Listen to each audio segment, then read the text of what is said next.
I'm Vic Myers. Welcome to The Resistance. You've seen my videos about how Donald Trump's loyalty to Vladimir Putin is a threat to Ukraine, and by extension to Europe, and by extension to democracies everywhere. And now we have it in writing. Last Friday, the White House published the National Security Strategy of the United States. This is the formal strategic doctrine of the U.S. government, in writing. We don't have time to go through it line by line, so I'm just going to tell you what this strategy is about. Google National Security Strategic Plan if you want to read it. It's about 33 pages. The bottom line is this. There's some pretty bad stuff in there. It runs directly against the sacrifices of World War II. It runs against the entire Cold War. It runs against everything we were taught about American values growing up. Hell, our country lived through an ugly chapter where we held McCarthy hearings to root out communists. And now we have a national security policy that embraces one. It gives Vladimir Putin exactly what he wants.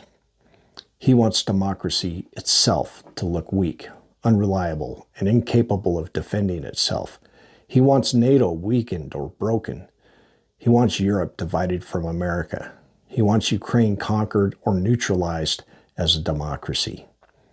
He wants Russian imperial control restored. He wants to bring back the Soviet Union. And I'm not being hyperbolic. This is what Vladimir Putin has literally told us in his own words. So the question isn't whether this strategy aligns with Putin's goals, because it does. First, ideological alignment with authoritarian power. Donald Trump has a long history of praising strongmen. It didn't start recently. And even if Trump himself is no longer fully in control, the people around him have built a governing project that favors concentrated power, loyalty over law, and hollowed out institutions. Perhaps you've heard of it. Putin's Russia shows what this model produces.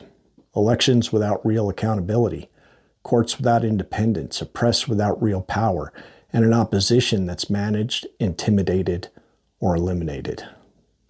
Second, NATO is incompatible with authoritarian control at home. I'm going to say that again. NATO is incompatible with authoritarian control at home.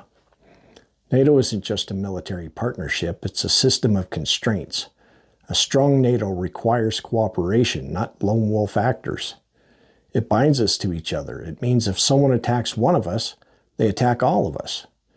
It reinforces civilian control of the military, and it depends upon democracies that actually work. This plan weakens our commitment to NATO. It treats NATO less like a promise and more like something that we can take or leave.